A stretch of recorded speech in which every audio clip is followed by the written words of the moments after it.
Bien, muy buenas. Vamos a ver ahora el capítulo 5 del libro Análisis contingencial, un análisis psicológico interconductual para el campo aplicado de la doctora María de Lourdes Rodríguez Campuzano, 2002. El capítulo 5 se llama El sistema microcontingencial. Es un capítulo bastante importante, interesante y muy esperado, porque aquí ya es donde vamos a empezar, ahora sí, con la parte ya del análisis contingencial en cuanto a la metodología. Ya habíamos visto un poco antes sobre el tema de la definición del usuario, pero ahora ya nos vamos a centrar precisamente en ya la parte del sistema micro, o sea, ya una vez delimitada cuál es la dimensión psicológica, ya quién va a ser nuestro usuario, ya podemos proceder con el sistema microcontingencial. Y así en el próximo capítulo ya sería el sistema macro y posteriormente la génesis del problema o el origen del problema, pero ya vamos a empezar ahora sí con el sistema teórico propiamente, con el modelo de evaluación psicológica. Entonces, el sistema microcontingencial es una red de relaciones entre la morfología de conducta de un individuo y su ambiente. Es decir, una red de relaciones funcionales entre las morfologías, que serían las respuestas o las acciones realizadas por los individuos, y su ambiente. Bueno, de un individuo, ¿no? Que sería el usuario y, bueno, y los otros individuos, que serían las personas con las que se relaciona el individuo.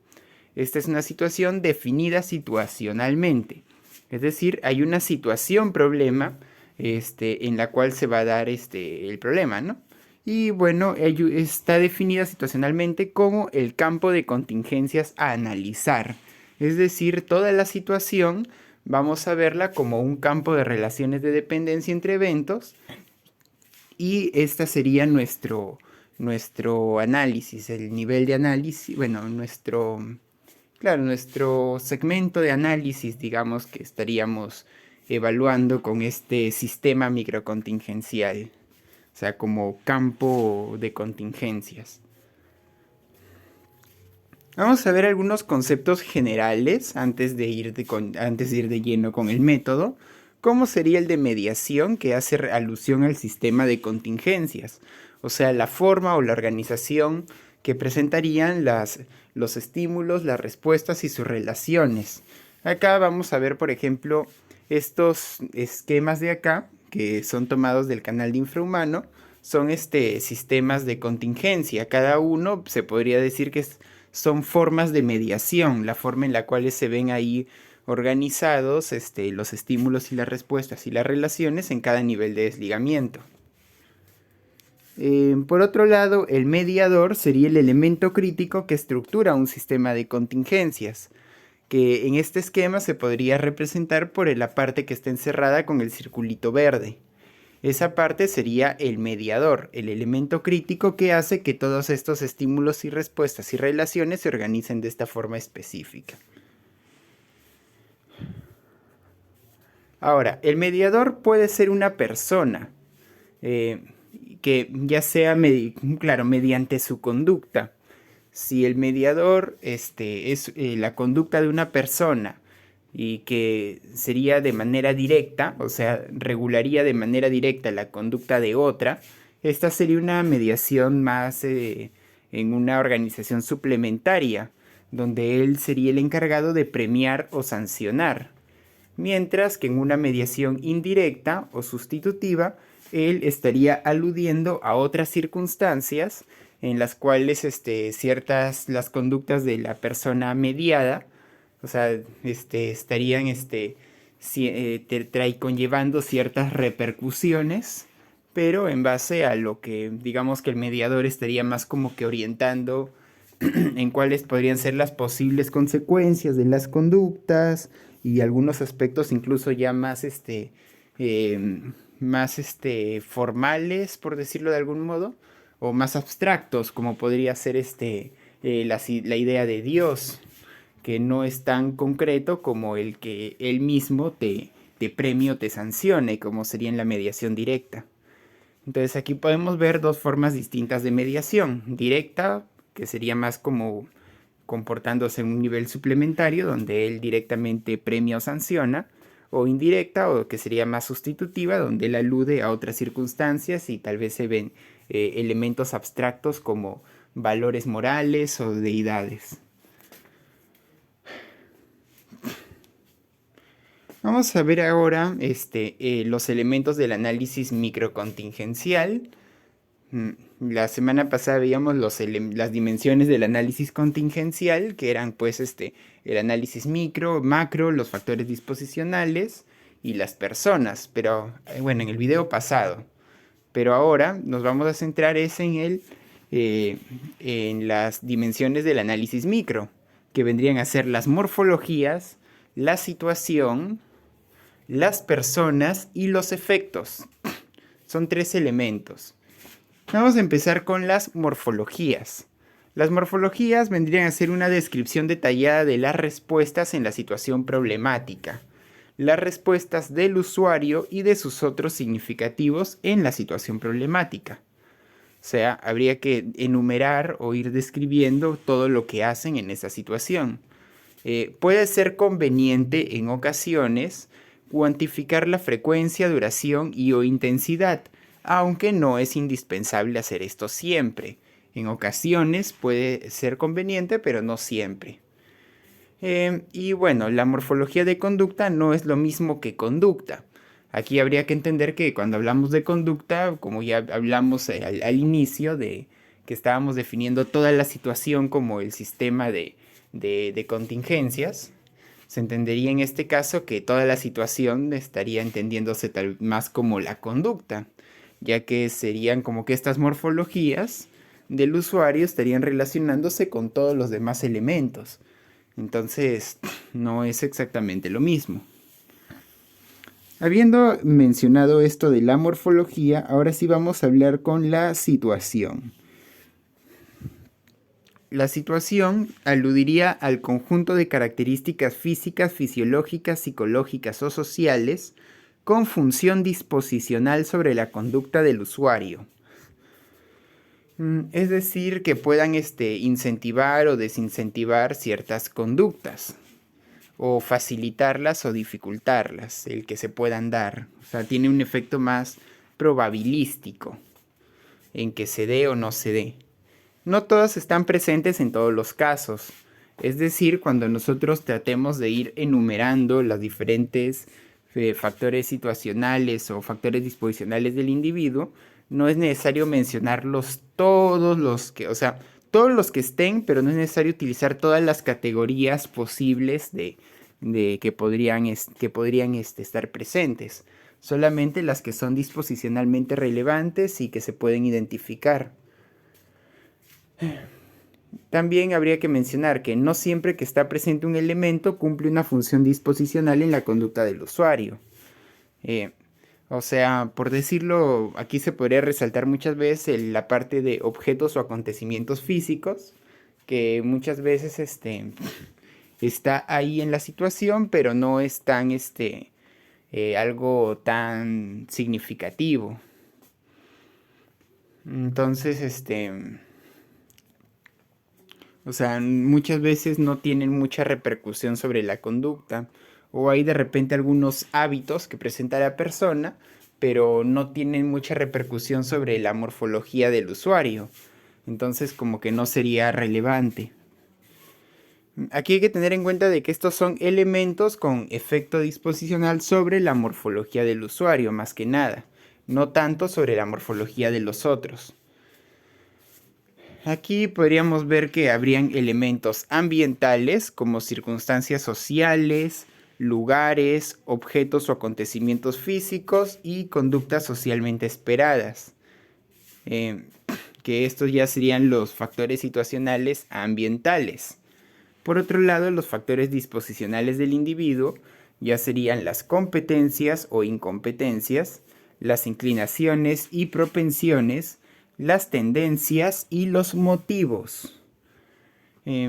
Aquí cada uno vamos a irlos detallando, pero la diferencia lógicamente es que Los factores ambientales son propiamente del ambiente, como el nombre indica, mientras que los del individuo son ya como que tendencia, bueno, lo que el individuo tiende a hacer, ¿no? Cómo tiende a actuar, cómo tiende a comportarse, más que lo que hace en una situación particular. Por otro lado están las personas y los efectos. Les voy a mostrar aquí en este esquema, que en este esquema de aquí pueden ver que ahí dice análisis microcontingencial. Y ahí dice en la parte izquierda, superior izquierda, dice morfología del usuario y en superior derecha morfología de los otros. Entonces aquí la idea sería que en morfología del usuario ir enumerando todas las morfologías que presenta el usuario durante la situación problema. Mientras que en morfología de los otros habría que ir enumerando las morfologías que presentan los otros en la situación problema, así como mencionar quiénes son estos otros. En este esquema solamente he puesto espacios para ubicar quiénes son quiénes, pero ya posteriormente voy a dejar una tarea donde van a leer un caso y van a ir agrupando la información del caso en este esquema. Y después ya sacaré un video donde sería como, por decirlo, el solucionario del caso, donde ya tendrían un ejemplo más claro de cómo es que queda esto. Ahorita más que nada voy a ir dando la explicación teórica y vayan tratando de imaginarse cómo sería y en base a eso podrían hacer la tarea que voy a explicar un poco después. Entonces, la cosa es esta, ¿no? En morfología del usuario van enumerando las morfologías del usuario, o sea, todas las respuestas que el individuo hace en la situación problema. Y en la morfología de los otros también las respuestas que los otros hacen en la situación problema. En factores disposicionales ambientales vamos a especificar circunstancias sociales, como podrían ser de repente si es una relación de pareja, o estando en una clase, o estando en una reunión familiar, o estando entre amigos, estando en una, bueno, así, ¿no? O sea, la cosa es de que se pueda ir colocando diferentes circunstancias sociales. No hay una clasificación única de circunstancias sociales, depende mucho de las convenciones sociales, pero ahí pueden ir poniendo en qué circunstancias sociales se da el problema. También estarían el lugar o los lugares. Habría que especificar en qué lugar o lugares, de ser el caso, se presentan las situaciones problema. Luego, si es que hay objetos o acontecimientos físicos, o sea, si es que hay de repente objetos, pero con alguna función disposicional. O sea, de repente si alguien molesta a otra persona, si es que de repente esta persona en su vestimenta tiene algo que induce a que lo moleste. O de repente no es en la vestimenta, sino en el lugar. De repente hay sonidos incómodos que fastidian y que incitan a querer a estar enojado, ¿no? Entonces habría que ver ese tipo de cosas. O si es que de repente hay alguna deficiencia en el hogar, como algún agujero en el techo, o un hueco en alguna tubería, o un apagón, y estos podrían influenciar en que se dé algún problema o alguna interacción social que no se daría de no ser que este acontecimiento físico esté presente. Como podemos ver, son acontecimientos más no de personas, sino de objetos físicos. Y bueno, en cuanto a la conducta socialmente esperada, ya sería más con lo que socialmente se espera que el usuario haga en la situación problema, cómo se espera que se comporte socialmente. Claro, es como quien dice qué es lo que la sociedad espera de él. En factores disposicionales del usuario, vamos a profundizar. Aquí dice competencias e incompetencias, tendencias, propensiones, inclinaciones y motivos. Vamos a profundizar un poco en esta parte. Las competencias aludirían a logros que un individuo puede conseguir. Aquí nos preguntaríamos, ¿puede cumplir con la conducta socialmente esperada o con sus propios motivos? O sea, si puede cumplirlo, pues sí sería competente. Pero si no puede, esto ya nos sugeriría alguna incompetencia. Entonces ahí habría que resaltar cuáles son las competencias que presenta y que podría aprovechar y cuáles son las incompetencias que no presenta y que podrían requerir un entrenamiento. De hecho, esto ya nos podría sugerir un poco si es que presenta algún problema de tipo microcontingencial, o sea, más en cuanto a que requiera un cambio en estos factores disposicionales históricos del individuo. Por otro lado están las tendencias. Las tendencias son respuestas con una probabilidad de ocurrencia y o duración regular. Pueden considerarse como hábitos. Es un término más coloquial, más del lenguaje ordinario que se le suele dar. O sea, son más como conductas típicas. Y puede darse ante ciertas circunstancias. Por decirlo, en el caso de una persona que es alcohólica, esta podría pasar un tiempo prolongado sin consumir alcohol. Pero si de pronto esta persona empieza a tomar, pues podríamos, bueno, si esta persona está expuesta de repente a un poco de alcohol, esto podría hacer que empiece a beber, a beber, a beber, a beber de manera descontrolada, lo cual sugeriría que presenta una tendencia de beber en exceso. Pero esta tendencia no se da tan frecuentemente, ¿no? O sea, si es que esta persona no bebe seguido, pero si es que se da la circunstancia, empieza a hacerlo y no se detiene hasta bastante, ¿no? Bueno, esto sería con respecto a las tendencias. Aquí podría ser conveniente en ocasiones prestarle cierta atención a algunas categorías de lenguaje ordinario que puedan usar los usuarios. Por ejemplo, se utilizan términos como renegó, bueno, como malcriado, por ejemplo, o como agresivo. Estos términos, o alcohólico, si bien son más categorías de lenguaje ordinario, estas categorías pues nos pueden dar una idea de que esta es una persona que suele realizar mucho esto o que bajo ciertas circunstancias lo puede empezar a realizar con mucha frecuencia o duración. Entonces ese aspecto nos lleva a plantear, nos da la sugerencia de que podría haber una tendencia importante. En cuanto a propensiones, estas se entienden más como estados de ánimo emocionales o fisiológicos transitorios o con una probabilidad de ocurrencia regular. O sea, pueden durar solamente un momento o pueden ya ser más regulares.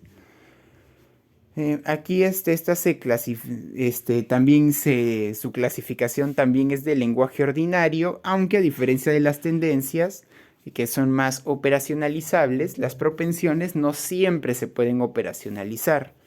Y bueno, estas pueden darse también ante ciertas circunstancias. Por decirlo, que bueno, vamos a ver que algunas de estas circunstancias se pueden considerar, por ejemplo, los reguladores de tendencias o reguladores de propensiones también.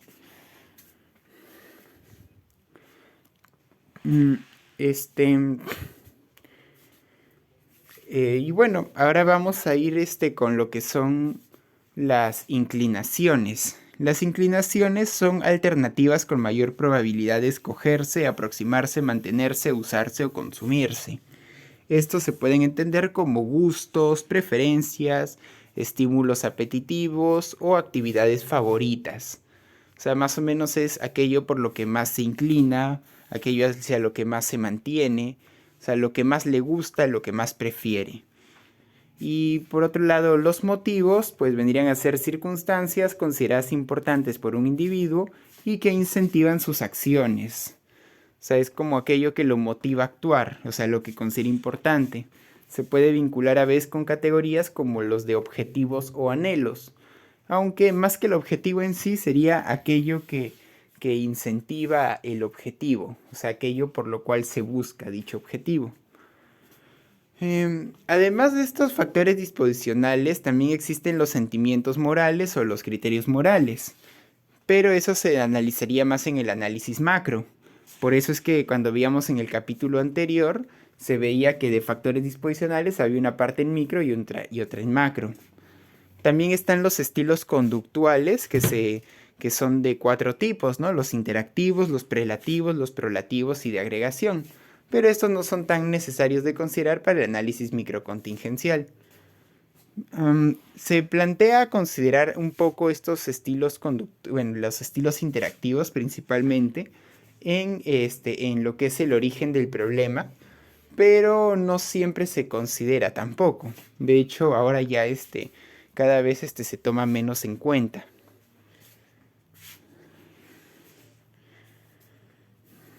Ahora sí, habiendo mencionado esto de los elementos del análisis microcontingencial, ya podemos pasar a lo que son las personas.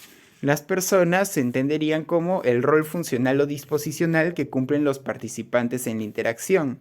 Aquí vamos a ver una diada funcional entre un mediador y un mediado. Un mediador, vamos a ver ahora cómo es esto de mediador. Y también habrían algunos roles más disposicionales, como son el de auspiciador, regulador de propensiones, regulador de inclinaciones, regulador de tendencias y regulador de motivos. Aquí vamos a verlo con mayor detalle. El mediador sería la persona que estructura las contingencias que debe seguir el mediado, ya sea por control directo, como conducta suplementaria, o aludiendo a otras circunstancias como conducta sustitutiva referencial. Incluso podría ser no referencial en algunos casos.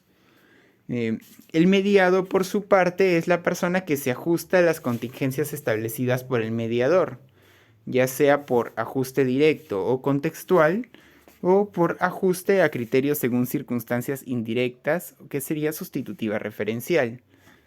Bueno, en realidad la mediación sería más sustitutiva referencial o suplementaria, ¿no? Entonces, claro, aquí veríamos dos tipos de ajuste a los criterios establecidos por el mediador, ya sea por una mediación directa o por una mediación indirecta.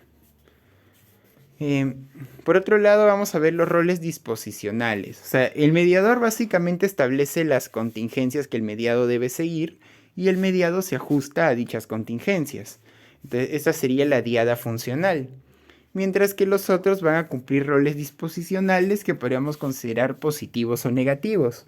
Es decir, van a facilitar que este ajuste se dé o van a dificultar que el ajuste se dé.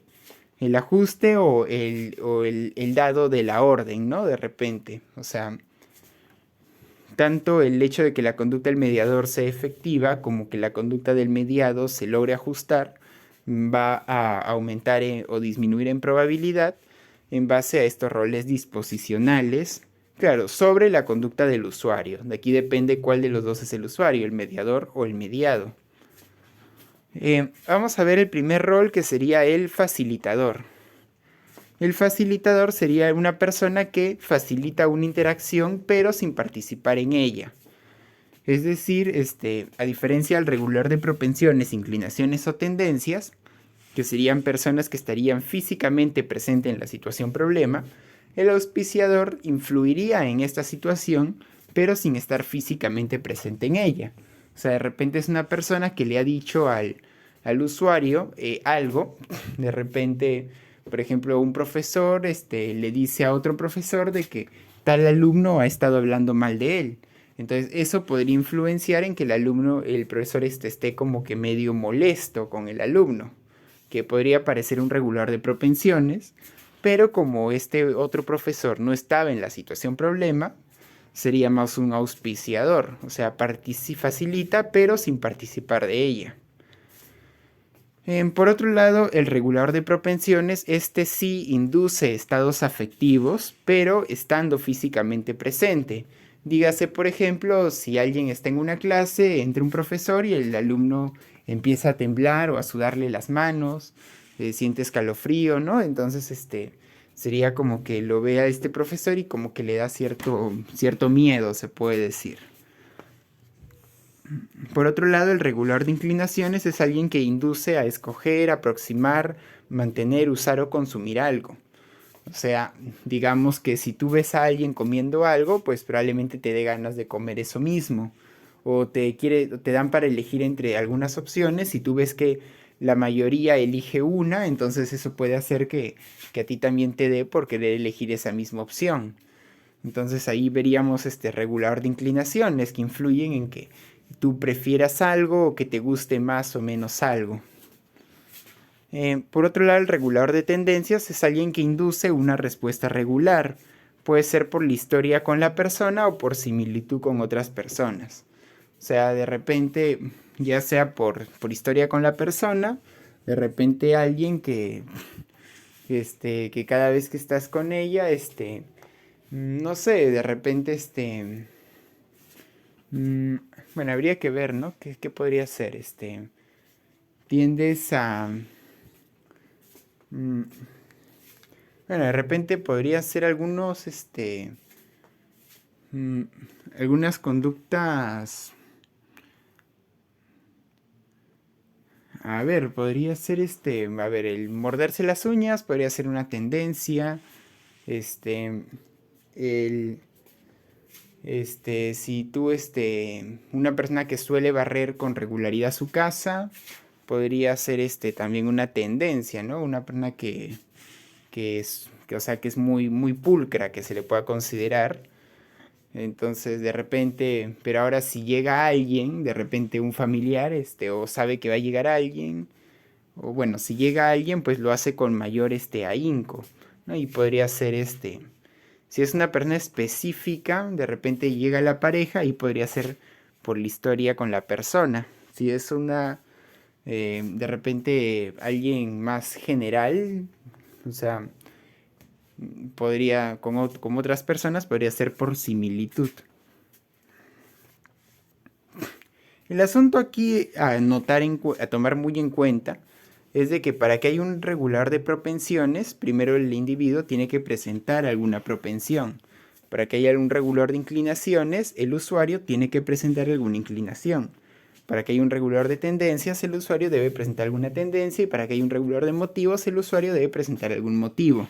Estos son reguladores de la conducta del usuario, no de los otros. Ahora vamos a ver el regulador de motivos, que el regulador de motivos incentiva a valorar algo. Pues este sí podría no estar presente, pero su influencia ya sería como que distinta, ¿no? Como decirte, como que una persona te diga, deberías hacer esto, o bueno, no tal vez tanto deberías, ¿no? Que esto sería algo importante, o me gustaría que hagas tal cosa, o le dices, por ejemplo, sería bueno ganar en una competencia, ¿no? Entonces uno dice, ah, sí, quiero ganar la competencia. Entonces como que ella tiene un motivo, em, pero en parte este motivo está regulado por la otra persona, ¿no? De repente si no fuera por esta persona, no tendría este motivo, y bueno, este motivo va a estar, esté o no la persona presente, ¿no? De repente solamente le habló y eso ya repercute en que el motivo esté. Entonces, bueno, estos serían los roles disposicionales que pueden incentivar o desincentivar una conducta. Entonces, cuando ya vemos esta parte de acá, vamos a ver, ¿no? Describimos primero la morfología del usuario, luego de los otros, luego los factores disposicionales ambientales y del usuario, y después ya con los roles funcionales vamos mencionando, ¿no? Quién de los usuarios, según la forma en la que, no, de los otros significativos, de los otros, según cómo influyen sus morfologías sobre la morfología del usuario, vamos a clasificarlos como mediador, como mediado, como auspiciador, como regulador de tendencias, de propensiones, de inclinaciones o de motivos. No siempre va a haber un regulador de cada uno de estas. Claro, es necesario obviamente que haya una tendencia para que haya un regulador de tendencias. No podría haber una tendencia no podría haber un regulador de tendencias sin tendencias. Pero sí es necesario que haya pero, o sea, no es necesario que, o sea, hay una tendencia, entonces tiene que haber un regulador de tendencias. O sea, podría no haber una tendencia, podría no haber una propensión, así como podría no haber un auspiciador. Lo que sí es más necesario, que sí en casi prácticamente todos los casos se da, es que haya un mediador y un mediado. Eso sí es algo infaltable. Incluso en algunos casos podría darse que el mediador sea el mismo mediado, o sea, la misma persona que media su propia conducta. No es usual, por lo general son dos personas distintas, pero en algunos casos podría darse. Incluso podría ser que el mediador también sea, que el mediado también sea mediador del mediador, o sea, como que hayan dos mediadores, o sea, que median su conducta entre sí. Podría también suceder, aunque también no es algo usual. Incluso podría darse el caso de que hayan más de un solo mediado, o sea, que el mediador pueda mediar la conducta de varias personas. Aquí vamos a ver de que, como recordemos, habían dos formas de mediación. Puede ser directa, ahí se puede marcar una X entre los puntitos suspensivos, o indirecta, que también se podría marcar una X entre esos puntitos suspensivos, según el tipo de mediación. Entonces ya vimos la morfología del usuario, de los otros, cómo influye la conducta de los otros sobre el usuario en los roles funcionales. Ya vimos los factores disposicionales, tanto ambientales como del individuo. Ahora vamos a ver los efectos. Hay tres tipos de efectos, o sea, las morfologías de conducta del usuario se pueden entender de tres formas según su repercusión sobre la conducta de los otros, que serían ya respuestas efectivas. Influye sobre la conducta de otros. Entonces aquí habría que definir aquí en donde dice sobre otros qué efectos tiene la morfología del usuario sobre la morfología de los otros. Inefectiva, ahí dice no influye sobre la conducta de otros. Que claro, aquí sería cuando la morfología no presenta repercusiones. Y afectiva implica que ésta influye sobre la propia conducta, no tanto sobre la de otros, sino sobre la de uno mismo. Esta puede darse junto a conductas tanto efectivas como inefectivas. O sea, una conducta puede ser efectiva y afectiva a la vez, o inefectiva y afectiva a la vez. O sea, la relación efectiva es que influye sobre otros e inefectiva que no influye sobre otros.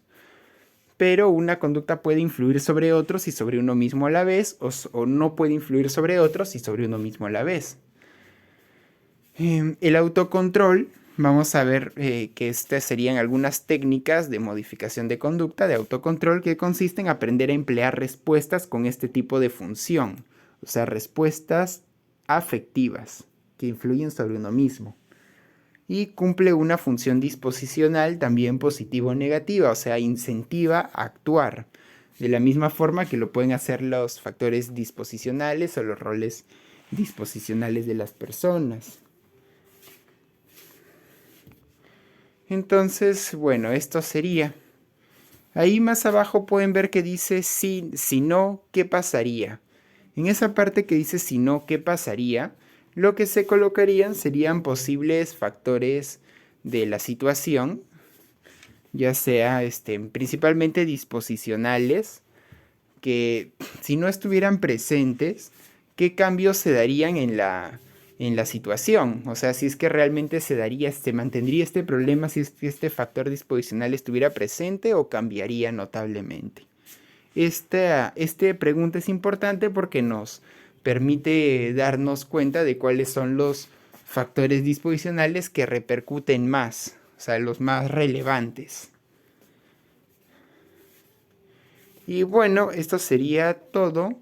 Ahora ya en el siguiente capítulo sería el sistema macrocontingencial, pero antes de ese video, pues primero voy a hacer un video explicando en qué va a consistir la tarea que se haría con respecto a este capítulo. Bien, gracias.